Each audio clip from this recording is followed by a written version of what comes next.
Pessoal, eu acabei de passar aqui de R$ 2.000 em vendas hoje, trabalhando 100% online. Se você tem o desejo de trabalhar em casa, precisando apenas de um computador ou de um celular e de uma conexão com a internet, clique no link na descrição desse vídeo que eu vou te contar o meu segredo. Um vulcão desperta na Islândia. Uma montanha entra em erupção, jogando milhões de toneladas de cinzas no céu.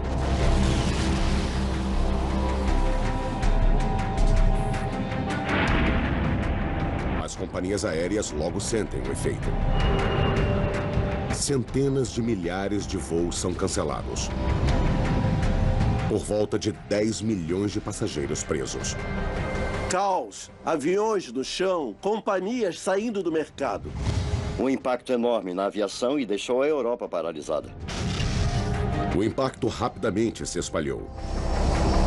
A movimentação de cargas em todo o mundo ficou prejudicada, custando à economia já fragilizada do mundo bilhões de dólares. E agora, cientistas estão descobrindo vulcões na Islândia que podem superar essa erupção de cinzas de 2010. Vulcões que produzem nuvens assassinas de ácido sulfúrico. E o mais alarmante de tudo, um vulcão gigante coberto de gelo que já devia ter entrado em erupção e que pode ameaçar o planeta inteiro. Hoje em dia estamos muito vulneráveis às erupções vulcânicas. Não é uma questão se vai acontecer, é quando. Vulcões podem ser considerados uma bomba relógio. Eu prevejo que veríamos centenas de milhares de mortes. Quão ameaçadora pode ser a próxima erupção na Islândia? Vulcões apocalípticos.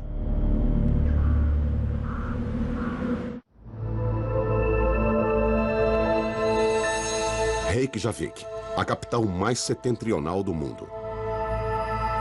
Lar da maior parte dos 320 mil habitantes da Islândia. Há mais de 1000 anos, os vikings se instalaram nessa terra congelada. Hoje, os turistas vêm aqui para se maravilhar com os geysers explosivos da Islândia. E as piscinas em ebulição. Mas essa energia termal abundante tem seu lado negro.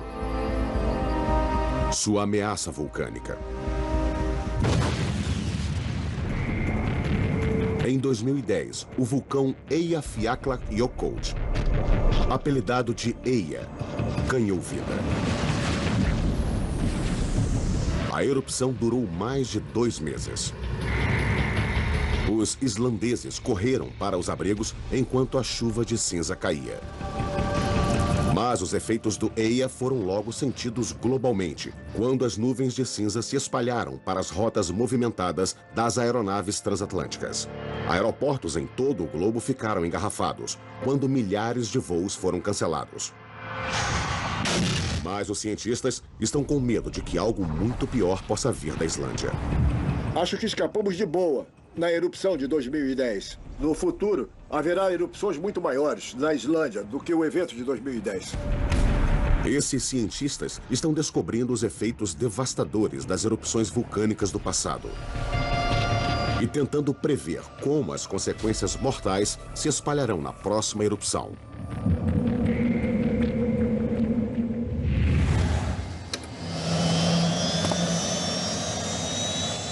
Thor Thordarson é um vulcanólogo.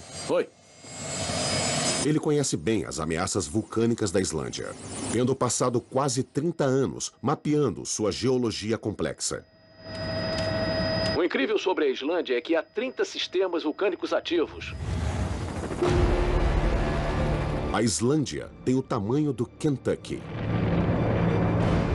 Com tantos vulcões ativos em uma área tão pequena, é um dos lugares com maior atividade vulcânica da Terra. Mas apesar do Eia estar dormindo de novo, 3 vulcões próximos causam preocupação. Desde a erupção do Eia em 2010, estamos de olho em 3 vulcões. Os vulcões Hekla, Katla e Laki. Islândia. Os vulcões vizinhos do Eia, Hekla, Katla e Laki, estão agrupados em uma zona de intenso vulcanismo no sul da ilha. Cada um tem uma personalidade distinta. Laki, um vulcão de fissura que se estende ao longo da passagem por 27 quilômetros. Ele entrou em erupção pela última vez em 1783, exterminando 1/5 da população da Islândia. Hekla, um pico ameaçador de quase 2.000 metros de altura. Historicamente, ele entrou em erupção violentamente sem aviso, expelindo quantidades alarmantes de cinza. E Katla, um vulcão gigante de 28 quilômetros, escondido embaixo de 1.000 metros de gelo. O Katla está décadas atrasado para uma erupção. Ele está atualmente ressoando. Então, os vulcanólogos estão mais preocupados com ele.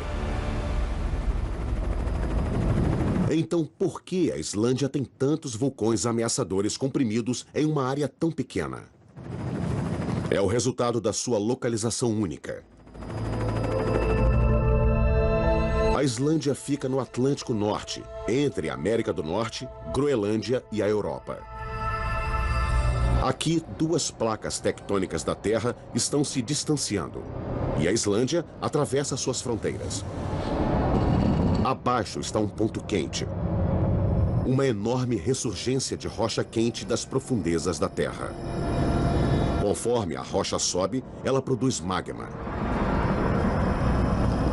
O magma passa pelas rachaduras na crosta até surgir na superfície, formando vulcões ativos.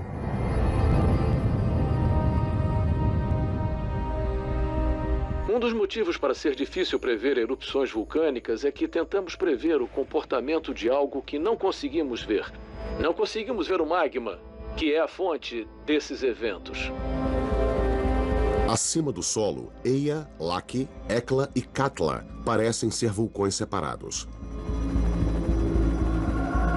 Mas alguns cientistas estão começando a imaginar se eles podem estar ligados no subsolo e que a recente erupção do Eyja pode ter acordado um dos seus vizinhos. Agora, existe um local surpreendente que ajuda a revelar como os vulcões são ligados. É emocionante estar aqui. É bem especial poder descer nessa cratera. Esses geólogos estão a ponto de fazer uma incrível jornada ao coração de um vulcão. A 112 quilômetros a oeste do Eyja está a cratera Trinnochgeier. É um local único que oferece uma visão tentadora de como os vulcões da Islândia funcionam.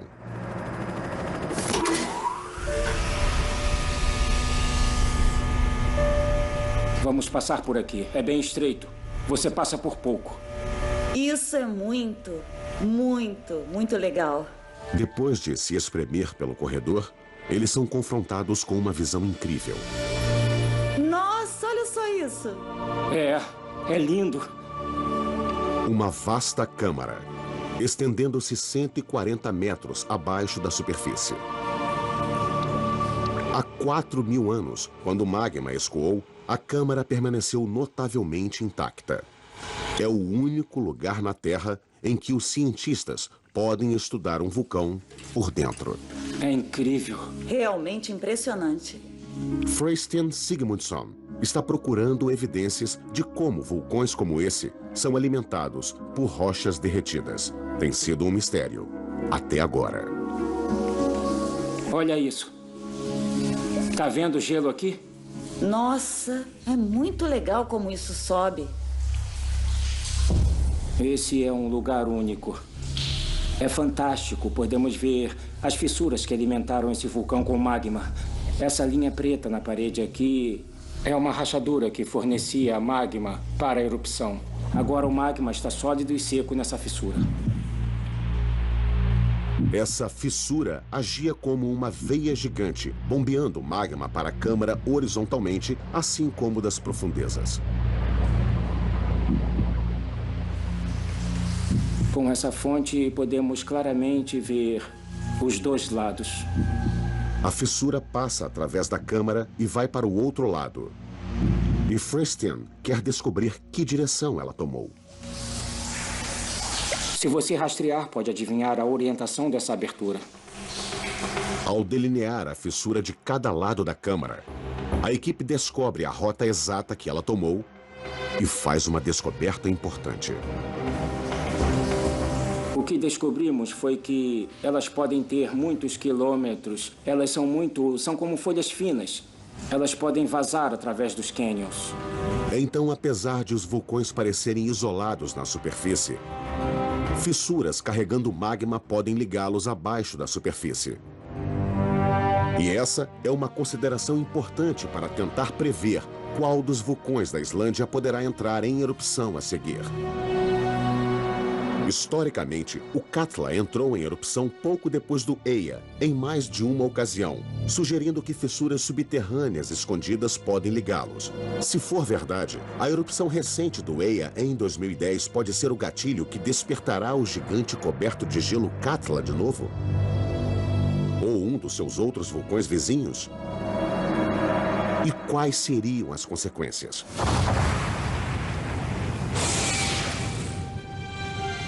Vulcões são um dos maiores assassinos da natureza. Eles nos ameaçam com torrentes de lava derretida,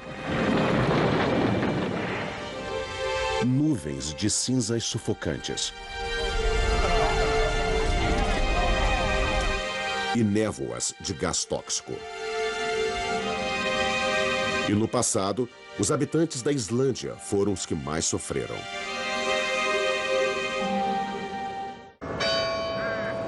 Em 1783, uma erupção matou mais de 10 mil moradores. Foi uma das erupções mais mortais já registradas. Um assassino que a cientista atmosférica Anja Schmidt conhece muito bem.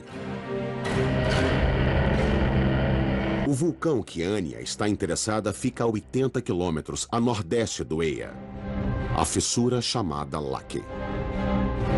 Estamos onde a lava do Laki flui. Então, até onde os olhos podem ver, observamos o que o fluxo de lava cobriu na erupção do Laki em 1783.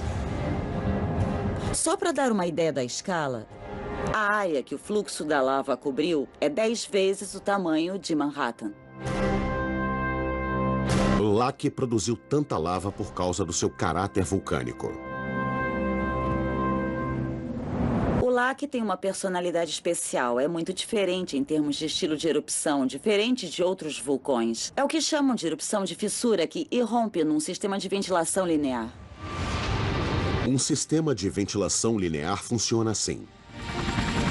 Em vez de irromper de uma única cratera, a lava jorra ao longo de uma linha onde a fissura rompe a superfície. Nos Estados Unidos, erupções de fissura são comuns nas grandes ilhas do Havaí, como essa aqui, em Kilauea. Em 1783, Laki também irrompeu da fissura, mas em uma vasta escala. A Terra abriu ao longo de uma fissura de 27 quilômetros, jorrando rochas derretidas em direção ao céu. Apenas imagine a crosta terrestre se abrindo ao longo de uma linha. Se eu estivesse aqui em 1783 e visse a erupção do Laki, seria uma visão muito assustadora. O céu deve ter ficado negro e escuro, porque a cinza vulcânica cairia. Olhando para o local da erupção, você poderia ver o fogo fluindo em direção ao céu, chegando a 1,5 km de altura. Então teria o fluxo de lava lentamente avançando. Você veria o fluxo de lava vermelha incandescente fluindo nessa paisagem escura. Parece uma visão do inferno de Dante. Mas, espantosamente, a lava não foi a assassina. Foi algo muito mais letal. Algo que, se repetido no século XXI, poderia afetar milhões ao redor do globo.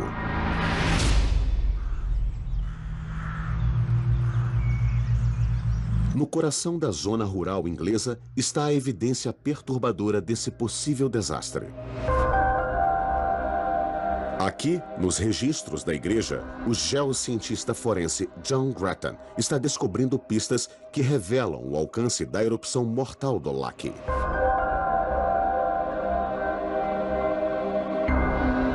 Esse é um registro paroquial e contém datas e nomes das pessoas que foram enterradas aqui. E é nisso que eu estou interessado. Usando livros como esse, podemos reconstruir os padrões da mortalidade. As mortes geralmente ocorrem no inverno, quando os idosos e doentes sucumbem ao tempo frio. Mas John descobriu um período de tempo em 1783 em que os registros não parecem fazer nenhum sentido. Nós podemos ver uma mudança intrigante no padrão, onde as pessoas estão morrendo em números significativos no verão, quando o clima é bom, quando há muita comida. Então, estamos interessados no que pode ter acontecido. Outros relatos descrevem como os aldeões estavam morrendo. A leitura parece uma história de terror. Durante altas temperaturas no início do verão, bocas ulceradas e erupções nos lábios e também dores no peito se tornaram epidêmicas. Febres altas são acompanhadas de pleurisia e inflamação nos pulmões. A febre alta e a desinteria imediatamente surgiram no centro da Inglaterra e se tornaram uma epidemia em Londres. E houve alguns casos notáveis de morte súbita. O assassino não está apenas devastando a população, está assolando toda a terra. A cevada se tornou marrom e ressecou nas extremidades, assim como as folhas de aveia. As espécies diferentes de grãos perderam suas folhas, secaram como se um fogo tivesse sido aceso perto. E a ocorrência de um grande temporal fez com que todos pensassem: acabou, esse é o fim do mundo. Mas a Inglaterra não foi a única a sofrer. Vastas áreas da Europa experimentaram a mesma calamidade, como registrado por um fundador vivendo em Paris na época. Isso foi o que Benjamin Franklin escreveu. Existia uma névoa constante sobre toda a Europa. Essa névoa era de uma natureza permanente, era seca, e os raios do sol pareciam ter pouco efeito para dissipá-la, como geralmente fazem. Uma névoa úmida surgindo da água. E o que isso nos mostra é que essa névoa não era vapor d'água, era algo completamente diferente. O assassino está agindo em uma escala continental. A pergunta é: o que é isso?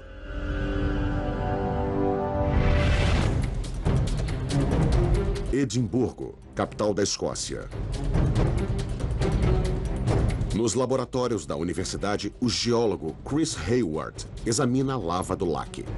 Ele está procurando por pistas químicas que possam identificar o assassino do laque. Uma das coisas mais interessantes que podemos ver nessas lavas são esses pequenos cristais. E o que eles fazem é registrar a química do magma em épocas diferentes da sua evolução. Do momento em que foi formado bem fundo no subsolo até quando irrompeu. São como pequenas cápsulas do tempo. Conforme os cristais cresciam, eles guardavam pequenos bolsos de magma do laque dentro deles, junto com sua composição química. Aqui está um dos cristais, essa área escura, e pode-se ver um dos pequenos bolsos de magma. E deixa eu aproximar. Isso é da espessura de uma folha de papel. Só para te dar uma ideia de como essas coisas são pequenas. Usando uma microsonda eletrônica sofisticada, Chris separa os elementos químicos e descobre algo intrigante. Descobrimos uma coisa muito interessante. O material dentro dos cristais, esses bolsos de magma que estavam presos, contém uma grande quantidade de enxofre. Os cristais se formaram no subsolo quando o magma do laque estava relativamente cheio de enxofre. Mas quando Chris analisa a lava solidificada ao redor deles, formada muito depois, durante a erupção do laque, ele faz uma descoberta notável. O magma final que flui na lava, quando irrompe, quase não contém enxofre. Então, para onde o enxofre foi? Saiu do magma irrompendo e se transformou em um gás no ar. Nós estimamos que por volta de 120 milhões de toneladas de enxofre foram liberadas na erupção. Então, o enxofre do laque pode ser responsável pelas mortes na Europa e na Islândia em 1783? Se for o caso, como ele mata?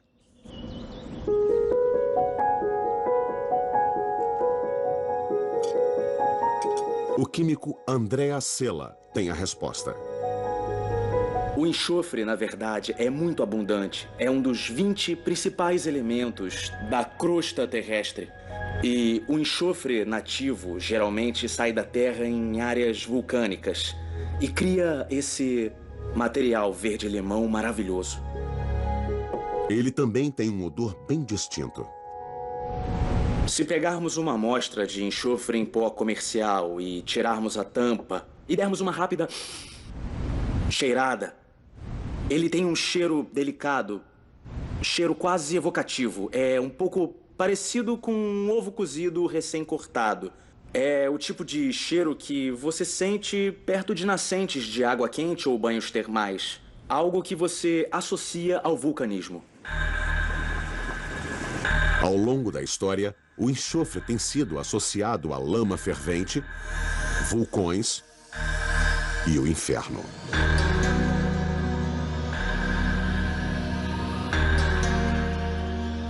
Era enxofre.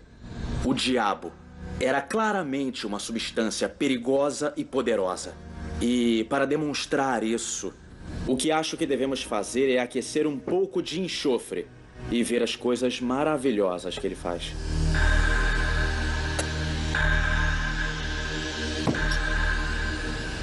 Quando aquecemos, ele logo começa a derreter. Gradualmente vemos esse líquido profundo e escuro. Isso é quase como viajar às profundezas do centro da Terra. E se formos longe o bastante, no fundo do magma, as temperaturas são tão altas que o enxofre se transforma em um gás. E quando o magma é expelido, o gás escapa explosivamente, como dióxido de enxofre. Isso está entre uma das coisas mais perigosas que um vulcão pode produzir. Em 1783, a erupção de fissura do Lac durou 8 meses. Os moradores da Islândia não tiveram chance contra a nuvem ácida do Lac. E essa nuvem também matou centenas de milhares na Europa, de acordo com John Grattan. Mas como uma erupção na Islândia afetou pessoas em uma área tão vasta e tão distante? Como esses gases poderiam estar concentrados o suficiente para você sentir o gosto e o cheiro queimar seus olhos a mais de 1.500 quilômetros de distância?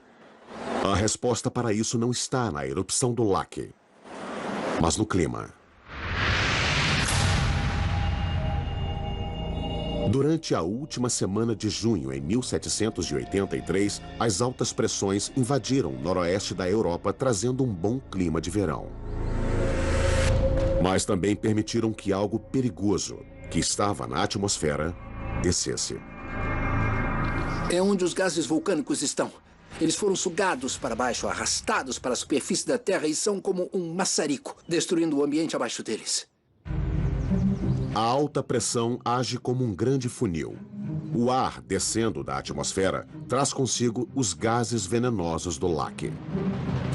Se estivéssemos aqui em 1783, a vista atrás de nós teria desaparecido. O que veríamos em vez disso seria uma névoa azul por toda a paisagem. A cor verde desapareceria, pois os ácidos queimariam as árvores. As plantações queimariam. As pessoas morreriam, as aves morreriam, os peixes flutuariam nos lagos porque estariam mortos também. Realmente uma visão do Armagedon. É o elo final na cadeia de eventos que dispara uma catástrofe vulcânica sobre a Europa. Uma coisa que sabemos por causa do registro geológico, que eventos que aconteceram no passado irão acontecer no futuro. Então, esses eventos de 1783 acontecerão de novo.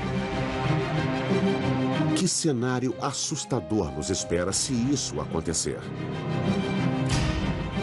Se a nuvem do Lac alcançou a Europa em 1783, até onde uma nuvem pode chegar hoje?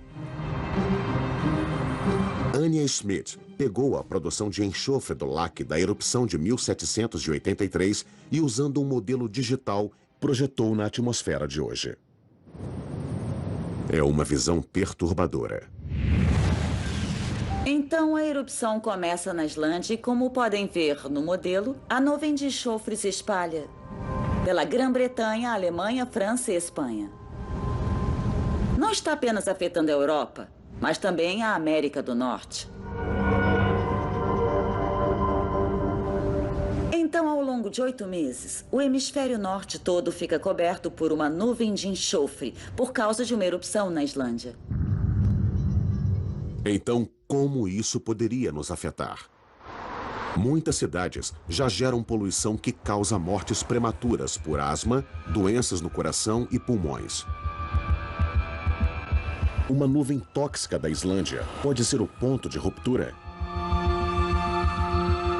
Combinando a poluição de hoje com a poluição do lac de 1783, Anja estima muito mais mortes se a mesma nuvem ácida vulcânica se espalhar pela Europa hoje. Usando nosso modelo, podemos criar um mapa de mortes. O que descobrimos são dezenas de milhares de mortes no Reino Unido, nos Países Baixos, na Alemanha, na França, por toda a Europa Central e Ocidental. Ao calcular o total, encontramos uma taxa de mortalidade de mais de 100 mil pessoas. Esse é um número bem assustador. Como o modelo dela mostra que a nuvem poderia acabar se espalhando por todo o hemisfério, é uma dura advertência do que podemos esperar nas cidades americanas.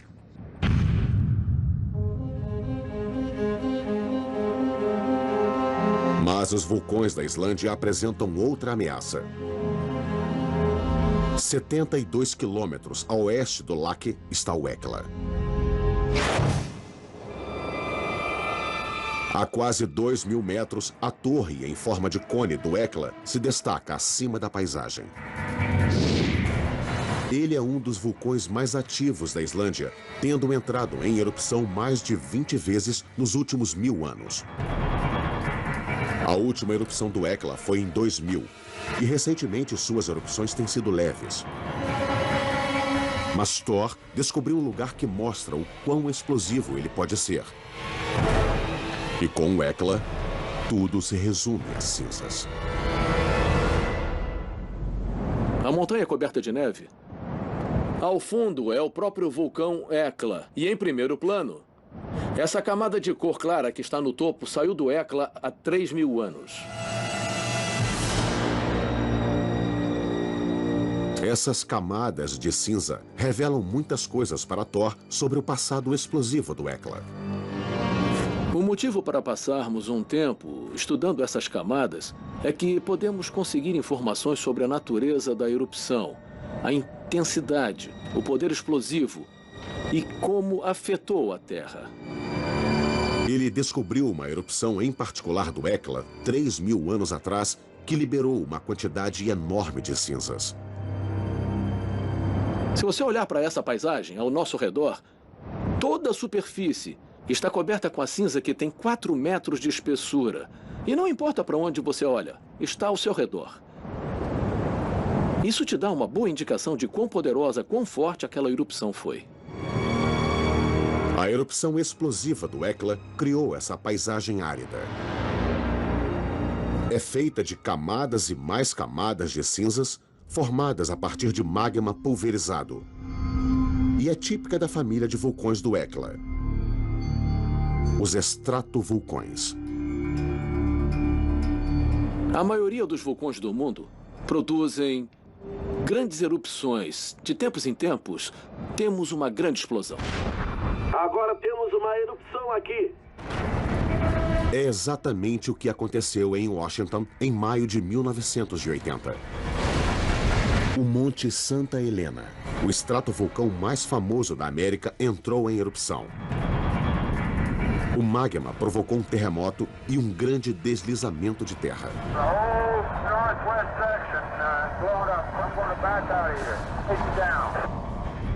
Mandando cinzas a 24.000 metros de altura em apenas 15 minutos. E causando mais de 50 mortes.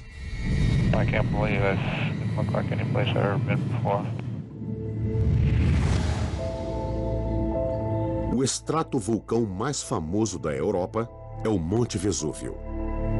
Quando entrou em erupção 2.000 anos atrás, gases e cinzas quentes caíram sobre as cidades de Pompeia e Herculano, asfixiando uma população desavisada e matando mais de 25 mil pessoas.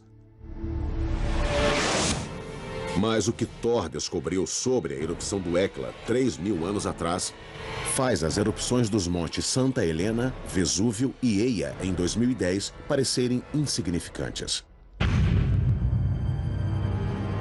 Nós descobrimos que essa é uma das maiores erupções do Hekla nos últimos 10.000 anos.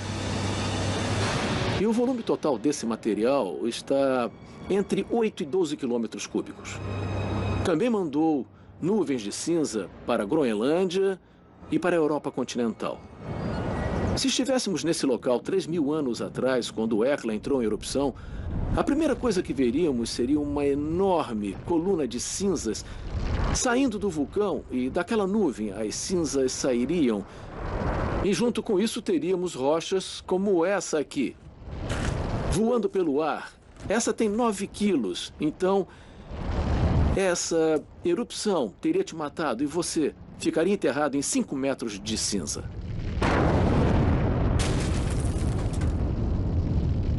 Quando Eia entrou em erupção, as cinzas dele deixaram os aviões no chão por quase uma semana.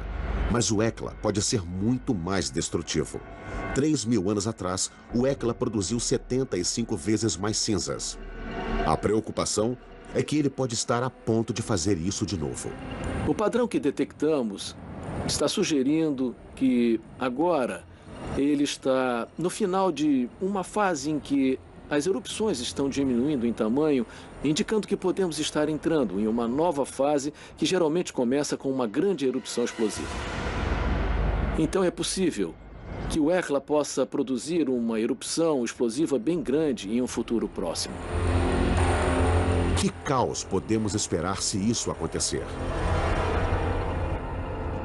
Claire Whitman tem feito a mesma pergunta.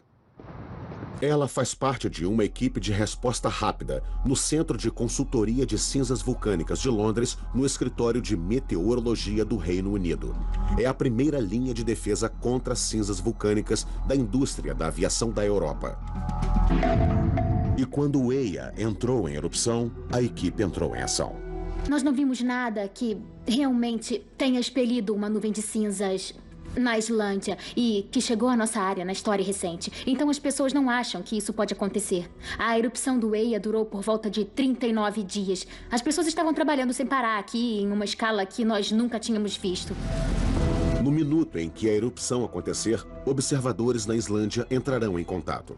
Então começa a corrida contra o relógio para mandar um consultor. Temos então que atualizar aquela informação a cada 6 horas até o fim da erupção. Claire precisa de 2 informações para prever para onde a nuvem de cinza está indo. Primeiro, ela precisa de uma previsão do tempo rigorosa. O clima é vital, porque quando a cinza é mandada para a atmosfera, é transportada pelos ventos nos níveis mais altos e aí é levada para onde esses ventos estão indo. Com que força o vulcão entrou em erupção também é vital. Nós temos que saber a altura da erupção e também quanto foi emitido e como isso muda com o tempo. Armada com essas informações, em 2010, Claire e sua equipe usaram supercomputadores para criar um modelo do movimento das cinzas do Eia. O que nós podemos ver é o início da erupção. Aí a cinza é transportada para o sudeste e então é dispersada em todo o hemisfério norte. No futuro, com a possibilidade de erupções maiores, as previsões da equipe serão ainda mais importantes. Como os cientistas estão descobrindo, a Islândia é lar de um grupo mortal de vulcões. Eia entrou em erupção em 2010. O Laki liberou uma nuvem tóxica de enxofre que circulou ao redor do hemisfério norte. E o Hekla, que pode liberar milhões de toneladas de cinzas sem aviso prévio.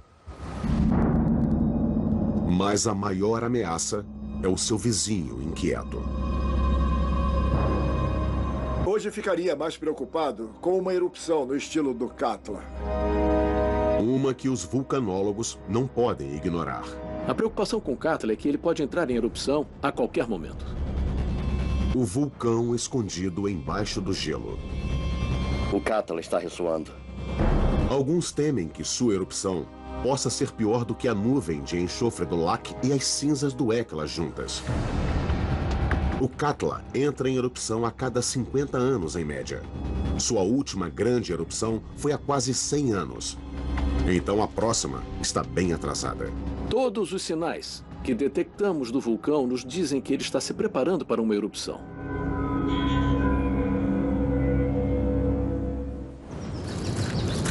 Recentemente, cientistas detectaram sinais de terremotos ao redor da cratera. Se essa atividade é ameaçadora porque a erupção do Eia mexeu com o Katla, ninguém sabe. Para descobrir o que está acontecendo, a doutora do Sigrun Heron e Freystein Sigmundsson estão fazendo uma viagem de 3 horas até o cume do vulcão para montar estações de monitoramento. É o local perfeito. Esse afloramento rochoso se conecta à câmara de magma do Katla abaixo da superfície. Se o magma se movimentar lá embaixo, o terreno aqui em cima também irá. Essa é uma antena simples que está recebendo dados do satélite que está viajando pelo céu.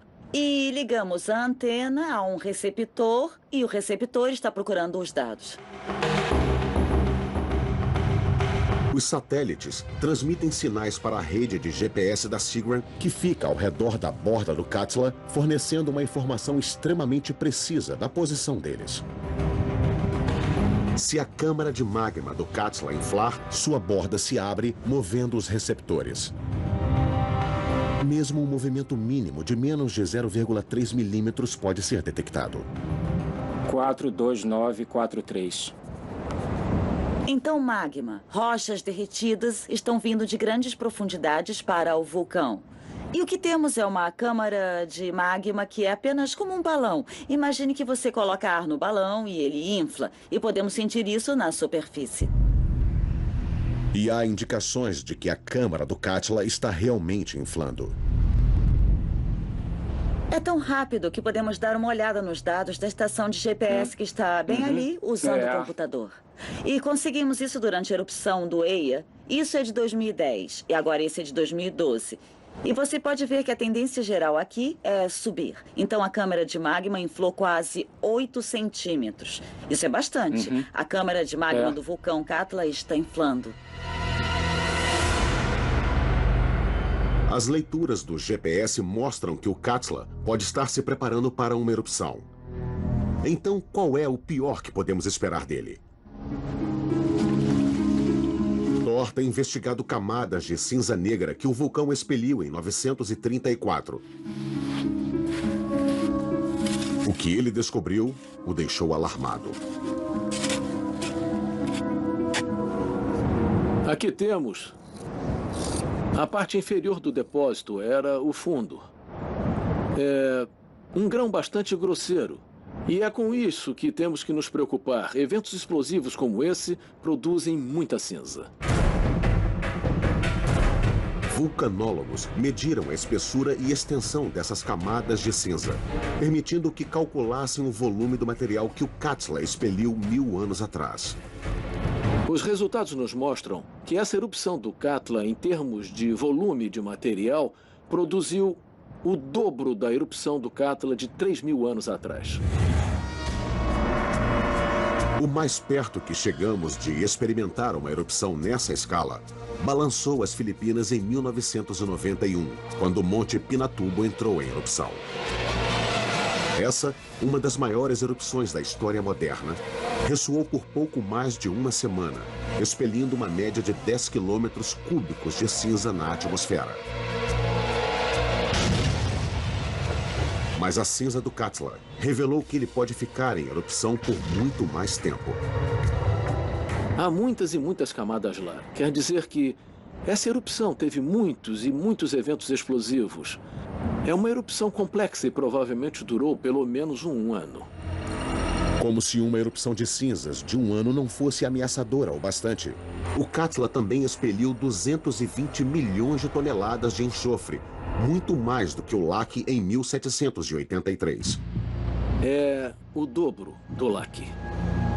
Então, é a maior erupção na história da Islândia e o maior poluente vulcânico nos últimos tempos no planeta Terra. É essa poluição ácida que os cientistas mais temem. Se o Katla entrar em erupção hoje, a devastação pode ser maior que os efeitos do Eia, Lac e Hekla combinados. E a quantidade de enxofre produzida poderia ser bem pior. Bom, o enxofre tem um efeito duplo quando está na atmosfera. Pequenas gotas de ácido sulfúrico ou aerosol, como é chamado, ficam na atmosfera e cortam a luz do sol que deveria descer e aquecer a Terra. E aí a Terra fica mais fria. O Katla tem o poder para mudar o clima do mundo. Uma erupção de longa duração, como o do Katla, se acontecesse hoje, causaria um grande transtorno em escala global. A temperatura ficaria 2 graus mais baixa. Não parece muito, mas é o bastante para causar uma transformação na paisagem. As evidências são claras. As erupções vulcânicas da Islândia podem ter consequências globais, produzindo cinza e enxofre o bastante para mudar o clima do mundo. Mas podemos proteger nossa economia se uma erupção menos poderosa, como a do Eia em 2010, ocorrer em um futuro próximo?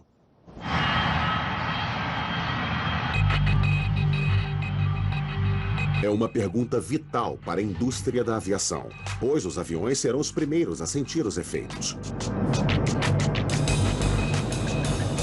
A 10 mil metros de altura, as partículas de cinza são tão finas que são invisíveis a olho nu. Então, quando o Eia entrou em erupção, milhares de aviões foram impedidos de voar imediatamente. É um problema que o engenheiro aeronáutico Ian Davis tem enfrentado. Sabemos que cinzas e motores não se dão bem porque esse motor turbo atrás de mim basicamente absorve centenas de metros cúbicos de ar a cada segundo. Qualquer cinza vulcânica sugada pelo motor, que chega a mais de 1000 graus Celsius, derrete e gruda em partes vitais. E quando ela faz isso, causa uma sobrecarga que é efetivamente um retrocesso. E quando faz isso, podemos ter chamas na parte da frente e na parte de trás do motor. E por fim, ele pode parar. Fred Prata, um especialista em imagens, está desenvolvendo um sistema único que pode ajudar. Se chama Avoid. Esse instrumento aqui é um sistema de câmera de amostragem que mede raios infravermelhos. Radiação infravermelha é calor. Cada molécula da atmosfera que está vibrando emite radiação infravermelha. Partículas de cinza também emitem radiação infravermelha em um comprimento de onda particular. Elas têm uma assinatura espectral particular no infravermelho que é bem diferente das outras coisas na atmosfera, como nuvens de água, nuvens de gelo e vapor d'água. As câmeras que podem captar assinaturas infravermelhas fornecem para os pilotos fotos do céu até 96 quilômetros à frente deles, o que lhes permite distinguir entre cinzas e nuvens. Então agora eles podem ver onde a cinza está. Se estiver lá e ele vir 5 ou 6 minutos antes, ele pode fazer um pequeno desvio e evitar completamente, com segurança, economizando e aterrissar a aeronave. Esse novo sistema pode ser o primeiro passo para manter os aviões no ar, quando cinzas surgirem vindas da Islândia. E pode ajudar os pilotos a mapearem e manobrarem ao redor das nuvens de cinza invisíveis enquanto estão voando, até reduzindo a necessidade de parar as aeronaves. Mesmo assim, a maior ameaça não viria das cinzas do Katla, mas da nuvem tóxica de ácido sulfúrico.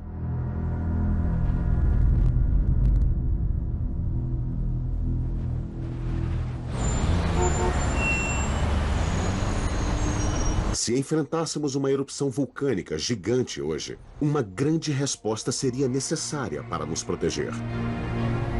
Como eles fariam isso? Eles fariam isso desligando as centrais elétricas que queimam carvão? Fariam isso nos impedindo de dirigir nossos carros que poluem através do motor? Fariam isso fechando as fábricas? Acho que a sociedade moderna deveria ficar muito preocupada com tudo isso. Eu acho que somos mais suscetíveis a esse tipo de evento no século XXI do que éramos no início do século XX. Achamos que somos imunes a essas coisas, mas não somos. Aqueles menos capazes de se protegerem seriam os mais afetados. Sinceramente, a população vulnerável sumiria da sociedade. Os idosos, os doentes, pessoas com problemas de coração e pulmões, os obesos. Veríamos muitas pessoas morrendo.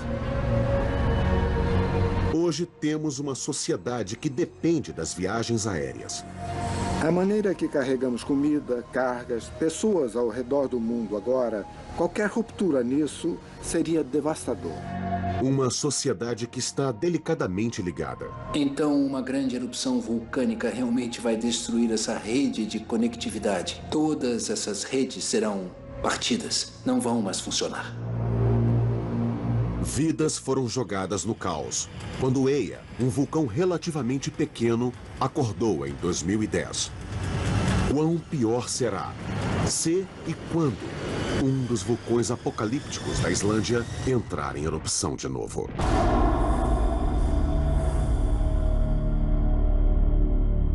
Versão brasileira Audiocorp.